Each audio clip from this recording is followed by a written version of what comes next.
사람이 한 권의 책이 되고 마을이 하나의 도서관이 되는 성북 사람책 도서관 팟캐스트. 마을에서 활동하는 우리들의 이야기를 통해 세상을 바라보는 편견과 고정관념을 깨트리고 서로의 경험을 통해 지식을 공유하는 시간으로 채워갑니다. 성북 구민 모두가 사람책이 되는 그날까지 한 권 한 권 채워가도록 하겠습니다. 오늘은 우리마을 톡투유 20동의 사람책을 펼쳐보는 시간입니다. 오늘 사람책 도서관의 진행을 맡은 김지연, 이채원입니다. 여러분은 만년필로 글씨를 써본 적이 있으신가요? 얼마 전 찾아낸 서랍 속 만년필로 쓴 글씨는 삐뚤빼뚤 엉망이었습니다. 만년필은 생각보다 까다로워서 평소에 연필을 쥐는 방식으로는 그 속을 흘려보내주지 않았습니다. 너무 완만하지 않게, 너무 급하지도 않게, 너무 세지도 않게, 너무 약하지도 않게. 오랜 시간 촉을 긋다 보면 어느새 손은 만년필과 친해져서 서로에게 익숙한 방식으로 그들만의 글자들을 나열해 나갑니다. 사람도 마찬가지인 것 같아요. 처음에는 삐뚤빼뚤 엉망이지만 끊임없이 서로에게 익숙해지는 과정을 통해 점점 우리만의 글씨를 완성해 나가는 것이 아닐까요? 9월 12일 수요일 아침, 사람책 도서관과 함께 글씨를 완성해 보는 건 어떨까요? 이문세의 가을이 오면 듣고 오실게요.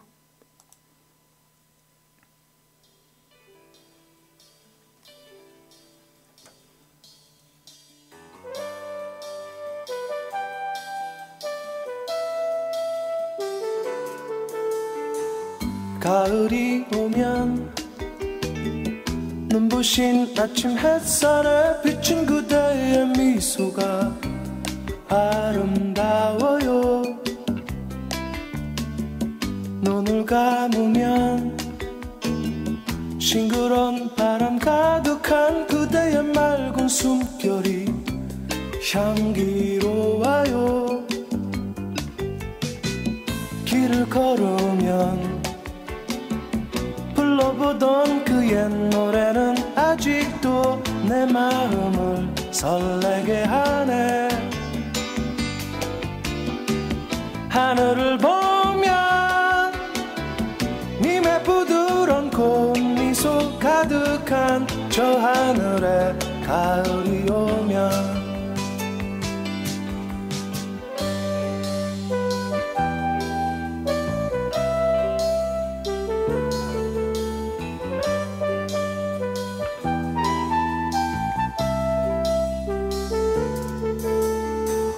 가을이 오면 호숫가 물결 잔잔한 그대의 슬픈 미소가.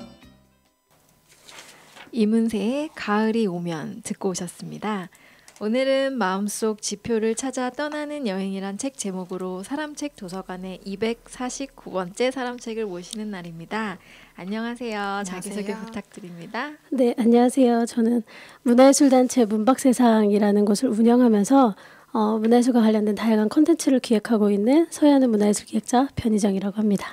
반갑습니다. 너무 재밌게 인사해 주셨는데 문박세상이라는 단체는 어떤 단체인지 한번 소개 부탁드릴게요. 저희는 문화예술로 마음의 문을 두드리다라는 슬로건을 내걸고 2012년에 설립해서 현재까지 운영을 하고 있고요. 문화예술 교육과 관련된 콘텐츠를 주로 기획하고 운영하고 있습니다. 사업 같은 경우는 비영리, 영리 사업들 이렇게 두 가지 다 운영을 하고 있는데 올해 같은 경우는 한 80% 정도가 비영리 사업에 집중되어 있습니다. 비영리 사업. 네. 저희가 알기로는 국내에서 처음으로 또 서예 문화예술 교육 프로그램을 만드는 회사라고 알고 있어요. 서예 전공하셨고 지금도 서예를 기반으로 하는 사업이 많다고 들었는데 서예가 사실 좀 생소하기도 한데 어떻게 시작하게 된 건지 여쭤볼게요. 시작은 중학교 2학년 때였고요. 가위가위보가 제 인생을 바꿨습니다. 네, 제가 중학교 2학년 때 그 특활 활동 있잖아요. 네네. 네, 그 CA에서 가위가위보를 해서 네. 가고 싶은 부서인 미술부랑 그리고 문예창작부에 못 들어갔어요. 그래서 저희 담임 선생님이 운영하시는 서예부에 이렇게 거의 끌려가듯이 가위바위보에서 지셔가지고 네, 갈 데가 없어서 가위바위보는 언제나 공평하잖아요. 그쵸. 네, 그렇게 들어가서 서예를 시작하게 됐고 제가 원래 이렇게 미술이나 예술을 꼭 하고 살고 싶다라는 생각을 어려서부터 하고 있었는데 집안 여건상이나 또 이제 뭐 동생들도 있고 하다 보니까 부모님께서 미술을 시켜주지 않았어요. 그래서 되게 속상해하고 있었는데 담임 선생님께서 너는 미술을 좋아하니까 서예도 잘할 거야. 그래서 되게 적극적으로 밀어주시고 추천해주셔서 그게 계기가 돼서 서예 대회도 나가고 그러면서 이제 점점 중고등학교 때부터 서예를 적극적으로 이제 하게 됐죠. 오, 그렇게 막 나가셔서 상도 받아오시고 그러셨던 거예요? 네, 제가 첫 대회에 나가서 시대회에서 금상을 시대회 네. 첫 대회에서 받다 보니까 네. 사실 저는 대회가 있는 줄도 몰랐는데 네. 이제 선생님이 엄청 욕심을 부리셔서 저를 자꾸 트레이닝에서 막 내보내시려고 많이 그랬었죠. 굉장히 재능이 많은 아이였나 봐요. 그때는 그랬었나 봐요. 그러면 그런 일들을 계기로 이제 서예를 공부하셨는데 그것 때문에 이제 성북구와의 인연이 시작된 건가요? 어떻게 보면 서예와 인연이 돼서 성북구와 인연이 된 것도 맞는 것 같기는 해요. 제가 대학은 서울에서 나오지 않았는데 원광대 네. 서예과를 나왔거든요. 근데 일은 제가 어쨌든 현장에서 기획을 주로 하는 일을 했었는데 나중에 이제 서예를 기반으로 하는 다양한 콘텐츠를 만들고 싶다, 기획하고 싶다라는 생각을 갖고 있다가 그러면 석사까지는 좀 서예를 더 깊이 있게 공부해야 되지 않을까라는 고민을 하다가 성북동에 있는 그 동방대학원대학교라는 곳에 입학을 2009년에 하게 됐어요. 그때부터 성북구에 오신 네. 거네요. 네네네. 처음에는 통학을 하면서 지내다가 너무 힘들더라고요. 그죠? 통학은 힘들죠. 막 엄청 막 지쳐서 거의 왜 이러고 사나 할 때쯤에 제가 이제 그 당시 2009년 3월에 문화예술교육 전문인력이라는 거에 선정이 됐었는데 당시에 이제 문화예술 기관이나 이런 곳에 매칭을 해주는 사업이었어요. 그 문화예술 전문 인력 양성 사업이라는 게요? 네. 네네. 한국문화예술교육진흥원에서 주최했던 사업이었는데 네네. 그때 이제 다 거절을 하고 있다가 대학원 다녀야 돼서 어떻게 성북문화원에 자리가 났어요? 라는 얘기를 듣자마자 불현듯 이 성북동 너무 느낌 있다 이러면서 여기는 왠지 가고 싶다라는 생각이 들어서 그때 면접을 보고 문화원에 이제 근무를 시작하면서 대학원 생활하고 직장 생활을 병행하게 되면서 성북동에 살게 됐죠. 성북문화원에서는 얼마나 일을 하신 거예요? 문화원에서는 제가 횟수로는 4년이고 달수로는 2년 4개월 근무를 했었어요. 오래 일하셨네요. 그런 거예요? 네, 횟수로만 쉬면 4년이니까 네. 꽤 계셨어요 정말. 9년부터 12년 초까지. 네. 뱃속까지. 네. 성북구에. 네. 성북문화원에서 일하시면서 있었던 에피소드나 아니면 문박세상에서 운영을 하게 되면서 도움이 됐던 부분 같은 건 있나요? 문화원은 저한테는 되게 친정 같은 곳이에요. 성북문화원 같은 경우는. 그래서 짧은 기간 일을 했지만 좀 우연치 않게 사업 담당자로서 제가 이제 도맡아서 기획하고 사업 운영을 할 수 있는 그 기회들이 좀 많이 주어져가지고 그런 것들을 운영했던 경험이 지금 현재 문박세상을 운영해 나가는 데 있어서도 도움이 많이 되고 있고요. 당시엔 제가 회계가 빠진 회계도 보고 문학교가 빠진 문화학교도 보고 일당백 수준으로 네, 사업도 네. 제가 문화원에 오면서 국고 사업을 처음 따서 진행을 했었거든요. 그래서 굉장히 많은 일들 속에 파묻혀 살았던 시간이었죠. 그때 기획하셨던 사업 중에 지금까지도 이어지는 사업이 있을까요? 네. 그 성북천 깃발전이라고 2010년부터 성북천 일대에서 진행하고 있는데 그게 지금 현재까지도 조금 이렇게 변형된 형태지만 현재까지도 네네. 이어지고 있고 그리고 어르신문화학교 희희낙낙이라고 당시에는 이제 연극교실로 운영을 했었는데 네. 지금 현재는 동아리 형태로 그때 참여했던 분들이 남아서 활동하고 계시는 걸로 알고 있어요. 그럼 희낙낙 관련된 에피소드가 하나 있다고 들었는데 혹시 좀 소개 좀 부탁드려도 될까요? 네. 사실 제가 이걸 어디 가나 너무 많이 얘기하고 다녀서 뭐 많이 들어보신 분들도 계실 것 같긴 한데 당시에 제가 이제 원주문화원에 근무하기 전에는 또 성북에 근무하기 전에 제가 원주문화원에서도 근무를 했었거든요. 네네. 이렇게 기관에 근무하는 시간들이 조금 길어지다 보니까 좀 당시에 굉장히 공무원스럽게 기관 담당자의 입장으로 이렇게 일을 많이 하고 있었던 것 같아요. 네. 근데 희낙낙 프로그램을 어쨌든 좋은 의도로 기획을 해서 연극 프로그램을 어르신들이 참여할 수 있게끔 하겠다는 의지를 갖고 하긴 했지만 그 일상에서 오는 어떤 문의, 민원 이런 게 항상 쉽지만 않잖아요. 그쵸. 근데 이제 네. 그 공고가 나가고 접수를 받는 중에 항상 매일같이 전화를 하시는 분이 계셨어요. 출근 딱 하면 아침 9시에 벨이 울려요. 받으면 저 그거 해도 돼요? 라는 묻는 전화를 거의 2주 내내 매일같이 하셨던 것 같아요. 접수 기간 내내.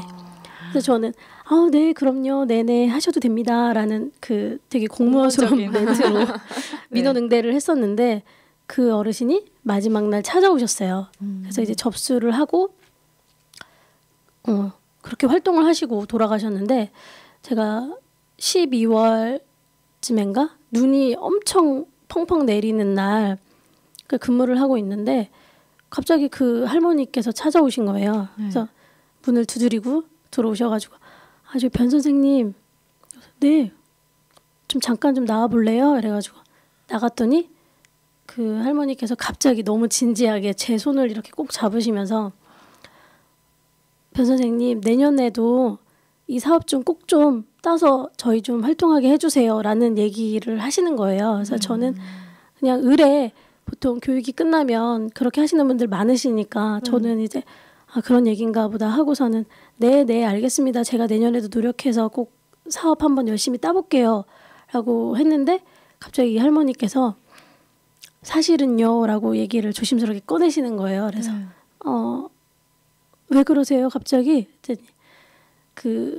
이 할머니가 2주 내내 저한테 똑같은 전화를 했던 그 할머니였다라는 걸 제가 그날 알게 된 거예요. 그 전까지는 그날. 모르셨어요? 전혀 몰랐어요. 근데 네네. 잊고 있었던 거죠. 제가 얼굴을 뵀지만.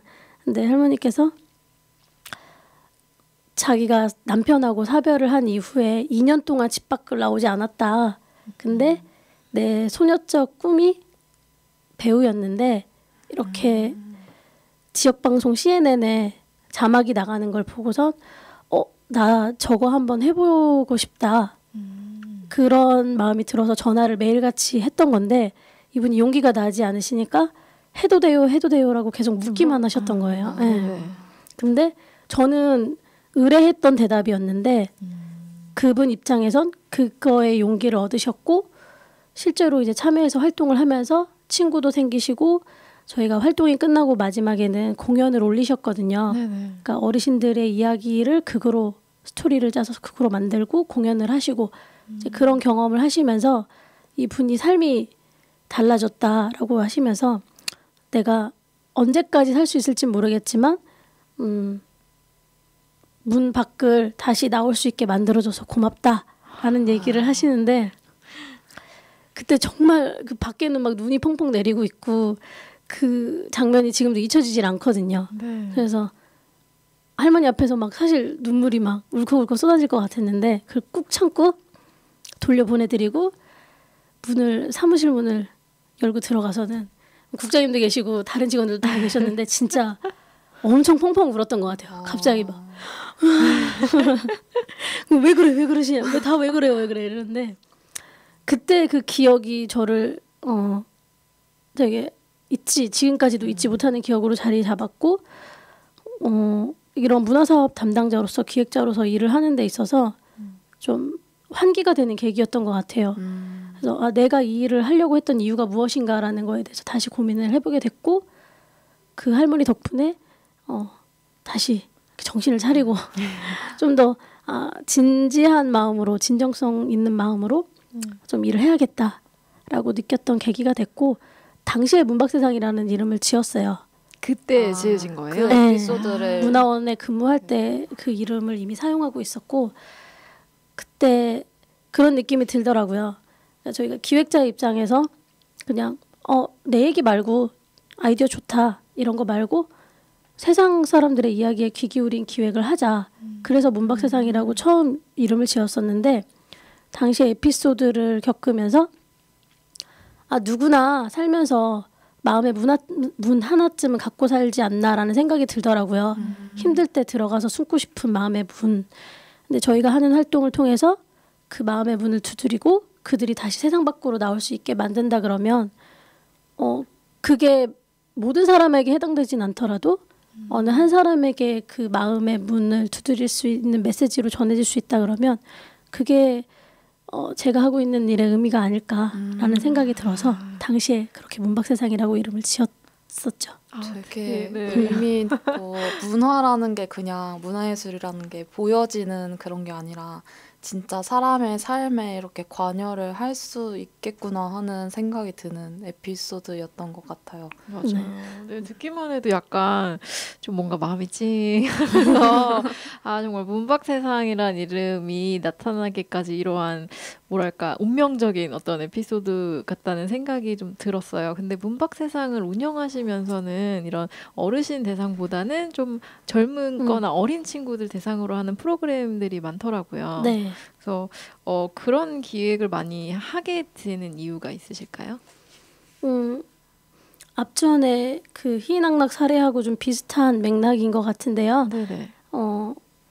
저는 그분이 나이가 이렇게 지긋하신 상황에서 이런 프로그램을 통해서 어떤 변화의 계기를 일으켜드렸던 거지만 저 역시 중고등학교 때 주변에서 저를 그렇게 적극적으로 지원해주고 문화예술인들하고 만날 수 있게 도움 주셨던 분들이 없었으면 저도 이 일을 못했을 거라는 생각을 하고 있거든요.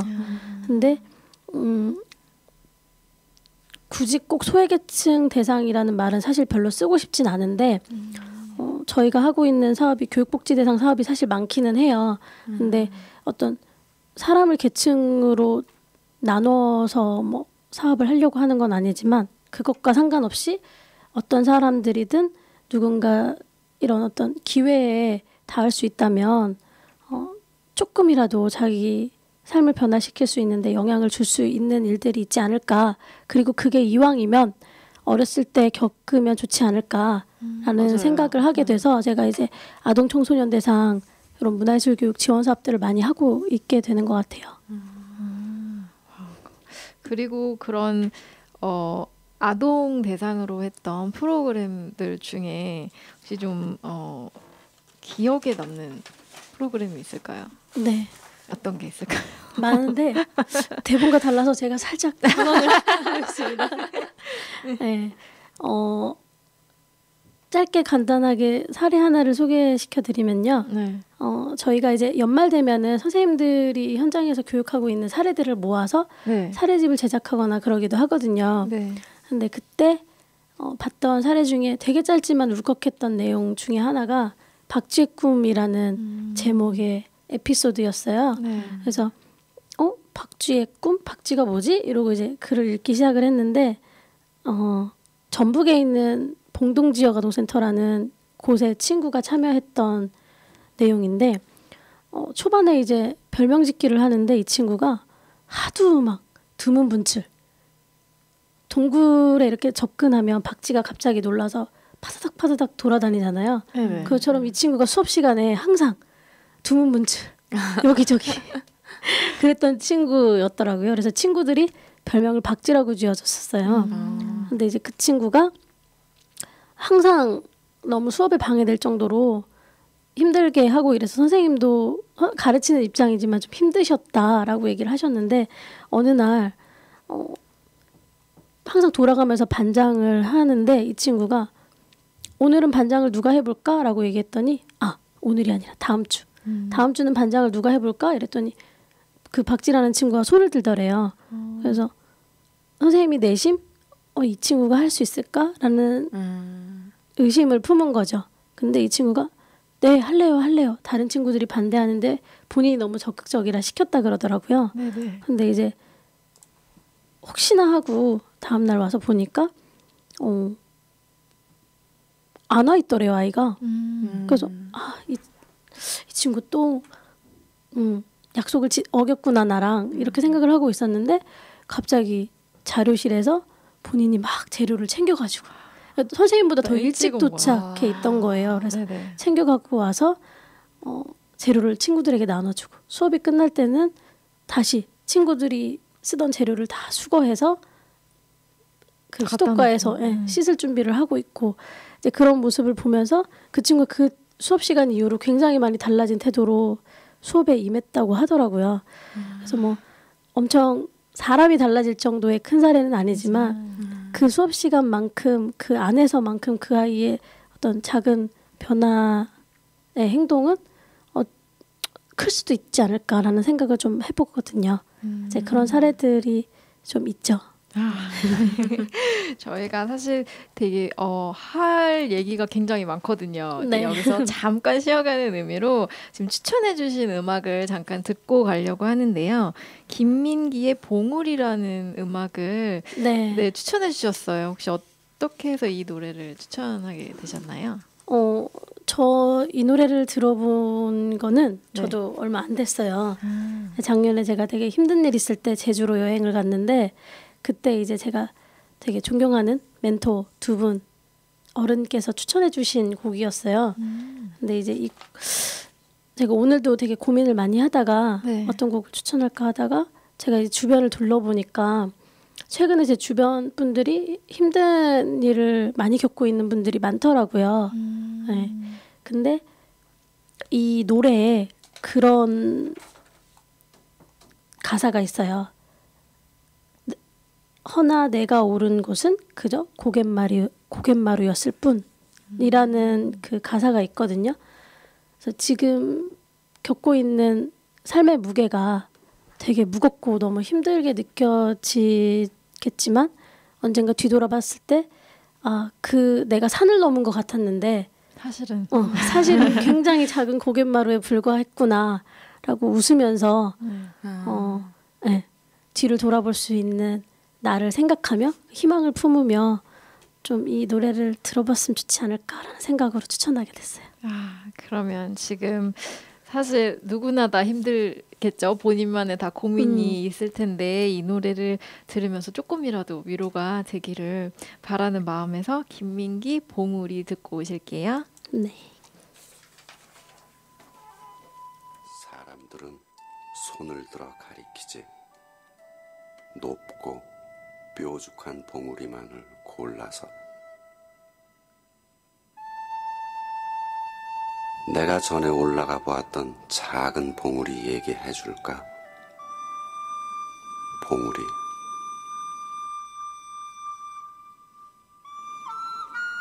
지금은 그냥 아주 작은 동산일 뿐이지만 그래도 그때 난 그보다 더 큰 다른 산이 있다고는 생각지를 않았어. 나한텐 그게 전부였거든.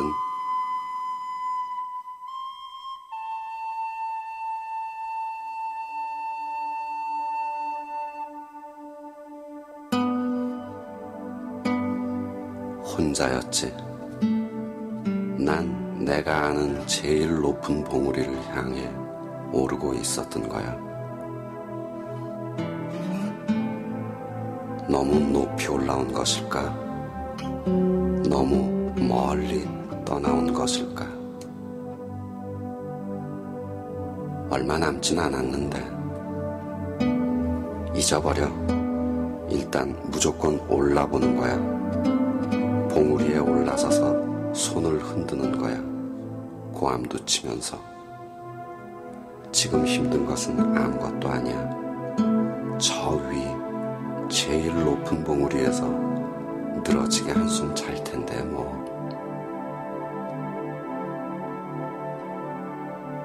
허나 내가 오른 곳은 그저 고갯마루였을 뿐. 길은 다시 다른 봉우리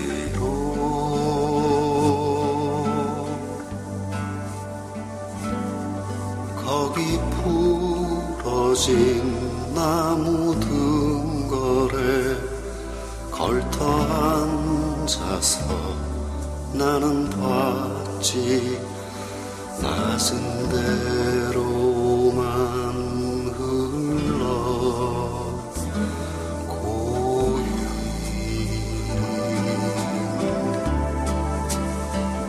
바다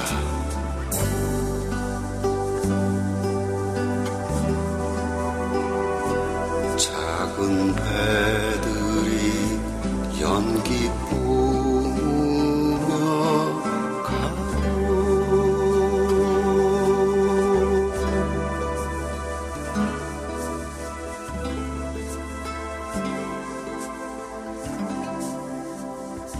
이봐, 고갯마루에 먼저 오르더라도 뒤돌아서서. 네, 김민기의 봉우리 듣고 오셨습니다. 네, 다시 얘기 이어나가 볼게요. 지금까지 이야기한 사업 외에도 문박 세상에서 펼친 사업이 정말 많은 것 같아요. 대표적으로 하셨던 사업에 대해서 간략하게 소개해 주실 수 있으세요? 네. 너무 많아서 저희가 올해 현재 진행하고 있는 프로젝트 위주로 좀 설명을 드리도록 할게요. 네. 저희가 가장 먼저 소개할 거는 저희 문박세상하고 이름이 똑같은 프로젝트명이에요. 문박세상의 전설이라고 네, 한국문화예술교육진흥원 사업으로 현재 진행하고 있고요. 서울, 경기, 인천 권역에서 지역아동센터 21개 네, 권역에서 지금 현재 프로그램을 운영하고 있고 역사와 예술이 결합된 형태의 프로그램이고요. 저희가 수업이 시작하는 동시에 역사 속으로의 시간 여행이 시작되고 그리고 그 안에서 만들어낸 다양한 활동으로 다시 우리들만의 새로운 전설을 써나간다라는 의미의 프로그램이고 역사서에 역사미술, 만화 애니메이션 이렇게 3개 장르로 현재 구성이 돼서 총 13명의 강사분이 참여하는 그런 교육활동을 지금 올해 말까지 또 진행하고 있고요. 또 하나는 GKL 사육공원재단 후원으로 진행하고 있는 사업인데요. 청소년들 대상으로 하는 그 청소년 전통문화 탐방 선비트립이라는 이름의 이제 탐방 프로그램을 운영하고 있는데 이거 같은 경우는 단순히 지방을 답사하고 가서 보는 것에서 그치는 것이 아니라 저희가 갖고 있는 강점이 어쨌든 예술교육 콘텐츠다 보니까 이제 탐방과 같이 뭐 문이나 그리기나 선비 역할극 체험 그리고 과거 시험 체험 이런 것들을 같이 하는 프로그램이고요. 과거 시험이요? 네. 뭐 예를 들면은 이제 과거 시험에 대한 어떤 좀 정보를 네. 좀 편안하게 쉽게 소개도 해주고 아이들에게 이제 갓쓰고 쾌자를 갓쓰고. 네. 갓쓰고 쾌자를 입힌 상태에서 네. 명제를 주는 거죠. 네. 명제를 주면 아이들이 이제 과거 시험을 그쵸.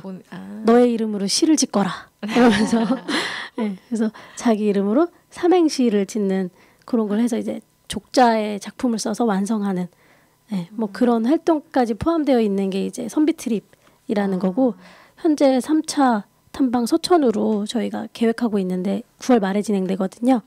그래서 그거 지금 모집 중에 있고 또 4차는 11월에 전주로 예정이 되어 있고요. 그리고 성북구에서 하고 있는 거는 저희가 삼성꿈장학재단 후원으로 진행하고 있는 사업인데 장의석관동에 있는 청소년들하고 그 청소년 문화학교 청놀이패라는 그 사업을 지금 현재 2년째 운영을 하고 있어요. 그래서 아이들이 단순히 교육을 받는 프로그램이 아니라 자기네들이 원하는 활동들, 뭐 예를 들면 파티, 뭐 캠프, 문화와 관련된 봉사활동, 그리고 지역 내에서 축제 이런 거를 기획해서 실행하는 과정까지 아이들이 주도적으로 이렇게 진행하는 사업을 현재 또 운영하고 있고요. 그리고 한국메세나협회와 하나예술 더하기 그리고 KTNG 복지재단 등과 같이 메세나 사업도 현재 운영을 하고 있습니다. 메세나 사업은 어떤 건가요? 이거는 그 사업마다 다른데 하나예술 더하기 같은 경우는 저희가 그 캘리그라피로 디자인하는 나의 미래라는 컨셉으로 이제 서예 그리고 캘리그라피 이제 미술이 결합된 융복합 프로그램으로 지금 현재 판교에 있는 하탑중학교라는 곳에서 네. 이제 교육을 진행하고 있는데 되게 특이한 게 이제 매 시간 하나그룹 임직원분들이 오셔서 봉사활동으로 아이들 활동에도 같이 참여를 하시고 네. 그리고 이제 강사 선생님 두 분이 현재 수업을 이끌고 있어요. 네. 또 글씨 유랑단이라는 사업이 있다고 들었는데 어떤 건지 설명 한 번만 부탁드릴게요. 그거는 지금 저희가 현재 운영하고 있는 사업은 아니고요. 문박세상이 성북구에서 계속 활동하면서 가장 그 성북을 기반으로 진행한 기획사업 중에 가장 대표적인 사업이라고 할 수 있는데 저희가 2013년도에 글씨랑 마을이 만났을 때 할 수 있는 좀 재미난 이야기가 없을까 고민을 하다가 마을에 글씨를 입히다라는 프로젝트를 기획해서 진행을 했었어요. 근데 그게 그 서울문화재단에서 지원금을 받아서 운영을 했던 건데 처음에는 그 해에는 그냥 교육 사업이었어요. 주민들이 참여하는.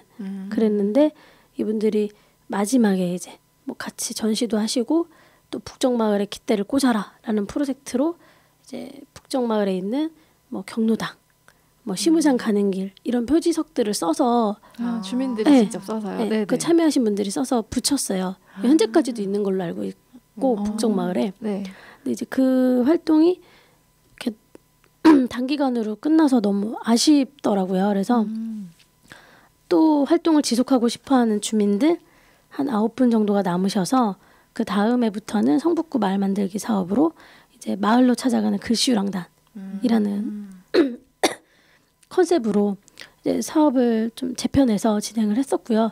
그 당시에는 이제 이분들이 어느 정도 글씨 쓰시는 실력도 좀 많이 늘고 이래서 심화 과정에 대한 교육하고 그리고 이제 스스로 이제 우리들 글씨유랑단을 필요로 하는 곳들이 이렇게 외부에서 요청이 들어오면 그 현장에 맞게 프로그램 체험 프로그램 같은 걸 기획해서 찾아가서 이렇게 써주거나 뭐 행사를 진행하는 거를 그분들이 이제 주도적으로 하셨었고 네네. 그러면서 14, 15년 이렇게 이어가면서 좀 이분들이 그 활동을 하면서 좀 이분들의 재능이 더 널리 쓰였으면 좋겠다라는 고민을 하다가 전북에 있는 그 협동조합 온리라는 곳의 제안으로 이분들이 쓴 글씨를 이제 씨앗카드에 입혀서 판매하는 네, 그런 콜라보 작업도 했고 그 제품은 현재까지도 판매가 되고 있고요. 지금 얼마 전에도 저번 주에도 그 코엑스에서 환경 네, 박람회. 예, 그게 있었는데 그때도 이제 글씨랑 분들이 그 협동조합 온리에서 하는 그 프로젝트에 같이 참여를 하셔서 예, 활동을 하셨고 지금 현재는 2016년에 저희 단체에서 독립을 해서 이제는 뭐 문박세상 소속이나 문박세상에서 진행하는 프로젝트나 사업이 아닌 이제 단독으로 그 그룹이 지금은 활동을 하고 계시고 그 중에 두 분은 또 저희가 진행하고 있는 이 다양한 예술교육 사업에 강사로도 참여를 하고 계세요. 되게 이렇게 마을에서 배운 걸로 또 문화예술 교육을 받은 걸로 여러 군데로 파생돼서 자기의 삶을 독립적으로 또 운영해 나갈 수 있게 만드는 게 이게 문화예술 교육의 되게 좋은 사례인 것 같아요. 네. 그런 선순환식의 구조가 잘 잡힌 사업이었던 것 같아요. 그 청소년들 대상으로 하는 기획들도 그렇고 이렇게 글씨 유랑단이 어떻게 말하면 지금은 되게 독립적인 주체로서 수익도 되고 이런 거를 사실은 기획을 하는 단계에서 굉장히 뭐랄까 번뜩이는 재치와 어떤 그런 안목으로 이렇게 만드시는 거잖아요. 어떻게 말하면. 근데 그렇게 기획을 잘 하시는 것도 저는 조금 타고났다고 생각을 하는데 혹시 기획을 하실 때 좀 중요하게 생각하는 게 있을까요? 타고났나요? 그럼요. 이거는 안목은 정말 그 글씨랑단 같은 경우는 사실 처음부터 그런 의도를 갖고 기획을 했던 사업은 아니었어요. 아니었어요? 네, 네. 근데 이제 주민들과 같이 호흡해 나가는 과정에서 점점 더 새로운 비전과 미션을 설정해서 가다 보니까 지금에까지 이르렀던 것 같고 그분들이 지금 현재 존재하는 것만으로도 사실은 저한테는 너무 큰 어떤 그쵸 기획자로서 그렇긴 한데 그게 뭐 어떤 탁월한 그런 재능 감각이라기보다는 계속 그분들하고 호흡하고 그분들의 이야기를 계속 놓치지 않으려고 서로 노력했던 부분들이 작용을 했던 것 같고요. 저희가 기본적으로 저는 그 기획을 하는 데 있어서 가장 중요한 거는 어쨌든 진정성이 아닐까라는 생각이 들어요. 제가 앞에서 그 희낙낙의 사례를 네네. 말씀드렸잖아요. 네. 사실 저 그때 정말 너무 큰 충격을 받았었거든요. 네. 그래서 내가 기획을 한다면 그런 진정성 있는 기획을 하지 않으면 과연 내가 이 일을 하는 것에 무슨 의미가 있을까라는 생각을 해서 그게 가장 첫 번째로 삼는 거고요. 그 다음에는 지금 문박세상 내에서 기획을 하는 것에 있어서는 지금 문박세상이 추구하는 가치나 비전에 부합하는가 이거를 이제 우선적으로 보고 있고 그리고 또 하나는 어쨌든 기획자인 만큼 세상에 없던 새로운 것인가에 대한 것들을 이제 중요하게 생각을 해요. 근데 사실 세상에 없던 거를 제가 창조자가 조물주가 아닌 이상 만들어내긴 힘들잖아요. 네네. 그래서 완전 새로운 거를 만들어내겠다는 욕심보다는 기존 것과는 조금은 다른 특색이 있는 저희만의 개성과 그런 어떤 특징을 반영할 수 있는 그런 사업들을 기획하려고 노력을 하고 있어요. 기획을 이제 하시기도 하시지만 문박세상을 운영하고 계시기도 하시잖아요. 네. 근데 이 기획하고 진행하는 것도 진짜 엄청난 시간과 인력이 요구되는데 이제 경영도 동시에 하시니까 사실 좀 바쁘시기도 하고 고민도 많으실 것 같은데 또 비영리 사업을 또 주로 하시잖아요. 그래서 참 문화예술을 통해서 사회공헌을 이제 하고 계시기는 한데 이제 개인적인 바람으로는 좀 수익도 창출되면 좋겠다라는 생각이 들어요. 혹시 앞으로는 어떤 계획을 가지고 계신지 좀 궁금해요. 혹시 대답 짧게 해야 되나요? 편하신 대로 하시면 네. 이게 너무 좋네요. 뭐 쉽지는 않은 것 같아요. 제가 기관에서 어쨌든 울타리 안에서 일을 하면서 기획을 할 때랑 단독적으로 조직을 운영을 하면서 사업 기획을 하는 건 너무 다른 맞아요. 문제인 것 같더라고요. 그래서 사람들이 저한테 항상 물어봐요. 그렇게 살아서 괜찮아? 괴롭지 않아? 힘들지 않아? 뭐 너가 너무 없는 거 아니야? 이런 얘기들을 막 질문들을 많이 하세요. 근데 저는 사실 이렇게 살아서 즐겁거든요. 그러니까 뭐 일과 나의 어떤 휴식 시간을 이게 어느 정도는 분리도 돼야 되겠지만 저는 그 일 그리고 좋아하는 것, 취미, 특기 이런 것들이 좀 다 유기적으로 이렇게 결합된 상태로 제가 지내는 게 되게 좋아요. 그래서 남들이 보면 되게 피곤해 보일 수도 있지만 저는 취미, 특기, 일 이게 어쨌든 일직선 안에 있는 사람이다 보니까 이렇게 살아서 좋아요. 근데 이 문박세상을 운영한다라는 거는 굉장히 현실적인 그쵸. 문제이기 때문에 7년을 제가 이 짓을 하고 있네요. 네, 이거는 좀 쉽지 않은 문제고 최근에도 저희가 이전하면서 많은 일들을 겪었거든요. 사무실을 옮기면서. 네. 그래서 이게 결국은 우리가 추구하는 일을 하기 위해서는 결국은 존재해야 되고 존재하기 위해서는 돈을 벌 수밖에 없는 그쵸. 입장이고 영리 사업을 좀 하셔야 되지 않겠냐라고 하셨는데 항상 그 생각은 이제 갖고 있는데 어쩌다 보니까 7년을 저희가 비영리 사업이 계속 비중이 높은 상태로 계속 사회공헌형 사업들만 해왔던 것 같아요.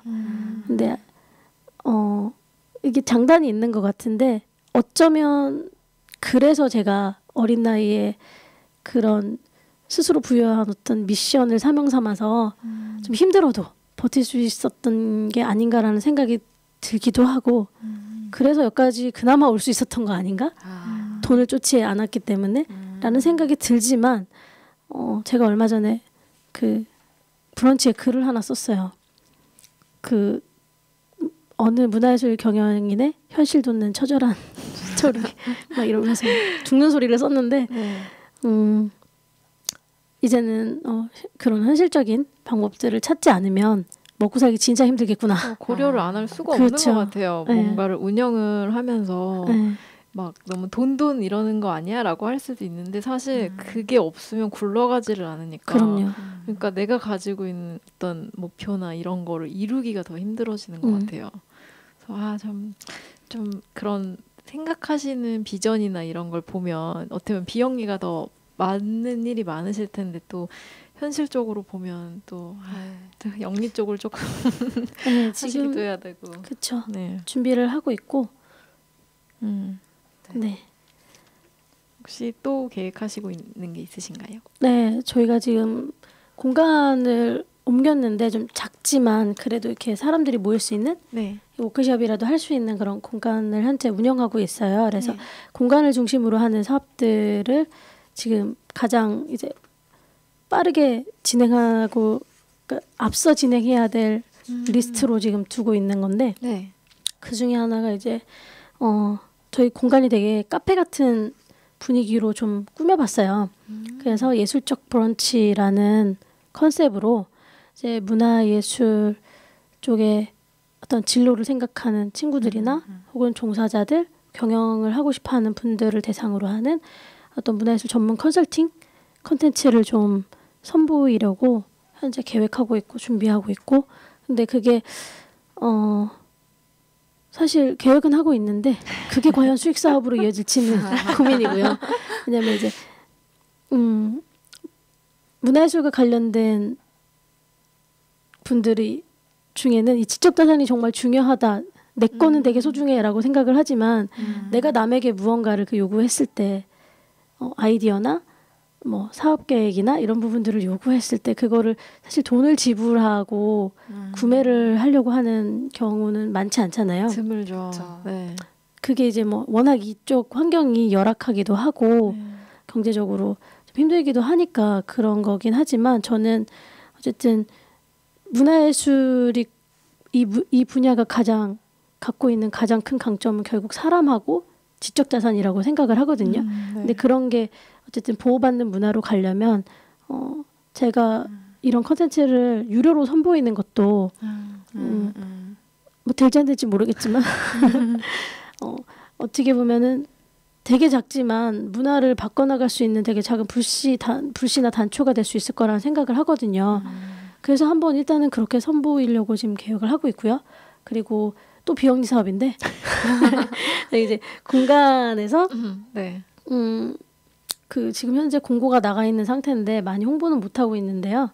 그 크리에이터 발굴 프로젝트라고 해서 저희가 1년에 2번 정도 상하반기 저희 공간에서 어떤 재미난 프로젝트를 제안하실 수 있는 분들을 발굴을 해서 공간을 한 7일 정도 지원하고 또 이제 홍보를 해드리고 제가 직접 인터뷰 기사까지 이제 브런치나 오마이뉴스라는 채널을 통해서 시민 기자기도 하거든요.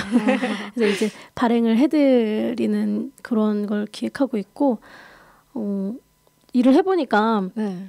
이렇게 활동을 하고 싶어도 무대가 없거나 혹은 본인이 알려지는 그런 게 계기가 없거나 계기가 네. 없어서 힘들어하는 경우들도 있었고 저도 그런 일을 겪었고 네. 그래서 이제 그런 분들에게 뭐 별것 아닌 기회일 수 있지만 기회가 된다면 좀 제공을 하고 싶어서 그런 프로젝트를 기획하고 있고요. 네. 뭐 대관이나 공간 중심으로 컨텐츠 선보일 수 있는 것도 준비하고 있고 정말 많은 걸 준비하고 계시네요. 네. 저희 이제 시간이 거의 다 돼가지고 네. 저희 추천하고 싶은 책을 한번 말씀해 주시면 좋을 것 같아요. 네, 좀 오래됐고 누구나 다 많이 알고 계실 수 있는 책인데요. 제가 추천해드리고 싶은 건 파울로 코엘료의 연금술사예요.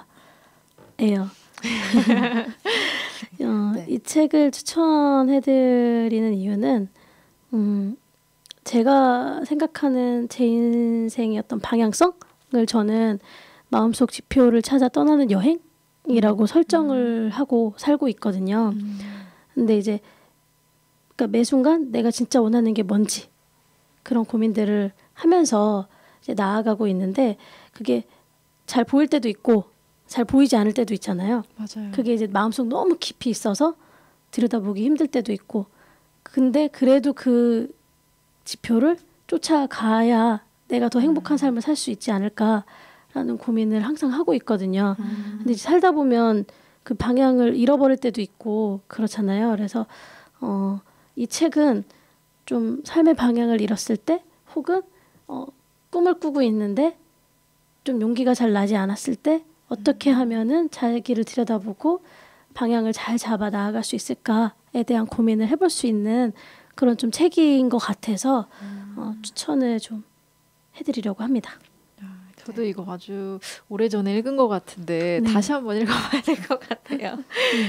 저희 그러면 추천해주고 싶은 사람 책은 어느 분이 있으실지 여쭤봐도 될까요? 네. 제가 원래 여기 리스트를 뽑아왔었는데요. 네네. 절대 본인 추천하지 말라는 분이 계셔가지고. 정말요? 그래서 찍찍 긋고 계시네. 네네. 네. 그래서, 몇 명을 추천해야 되나요? 상관없어요. 원하시는 대로. 네. 그래요? 네. 그러면 일단 제가 이제 성북에서 활동하면서 좀 제가 이렇게 힘들거나 그럴 때 좀 도움을 주시고 그러니까 이제 정서적으로 이렇게 좀 마음을 편안하게 좀 해주시려고 노력해 주시는 분이 계세요. 그 사회적 기업을 운영하고 계시는 그 놀이나무의 이원영 대표님. 네, 박물관 미술관 콘텐츠를 제작하고 계시거든요. 네. 그래서 고 대표님 일단 추천을 해보고요. 그리고 장애인 배움터 너른마당이라는 곳을 운영하고 있는 배미영 대표님을 추천하고요.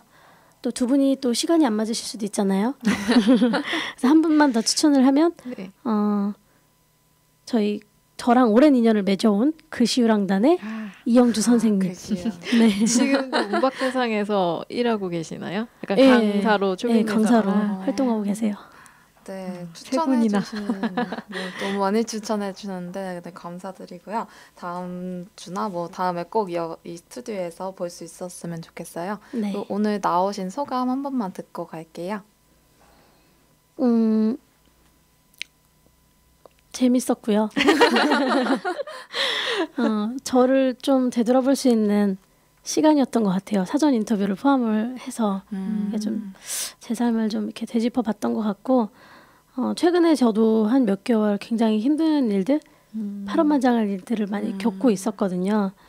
근데 이제 삶의 방향성을 좀 잃었다라는 생각을 좀 하고 있었던 때도 있었는데 오늘을 계기로 좀 깜깜한 밤 뒤로 꼭꼭 숨어버렸던 제 마음속 지표를 다시 밝히면서 희망을 품으며 다시 또 제 삶을 꿋꿋하게 잘 살아나갈 수 있지 않을까 응원합니다. 라는 생각을 해봤습니다. 한마디 한마디가 감사합니다. 명언이시네요. 네, 수고하셨습니다. 짧지 않은 시간 동안 많은 이야기 들려주신 변희정님께 다시 한번 감사의 말씀 네, 전해드립니다. 감사합니다. 감사합니다. 이렇게 한 권의 사람책이 사람책 도서관에 꽂혀지게 되었고 여기 담긴 소중한 이야기는 사람책 도서관 팟캐스트를 통해 언제든 다시 읽어보실 수 있습니다. 더불어 사람책과의 만남은 여러분의 요청에 따라 성북구립도서관에서 만남의 자리를 마련하도록 하겠습니다. 듣고 계신 여러분들을 이 자리에 모시는 그날까지 성북 사람책 도서관이 나아가겠습니다. 감사합니다. 이 팟캐스트는 성북구청, 성북문화재단 도서관본부, 성북마을미디어지원센터와 함께합니다. 끝난 건가요?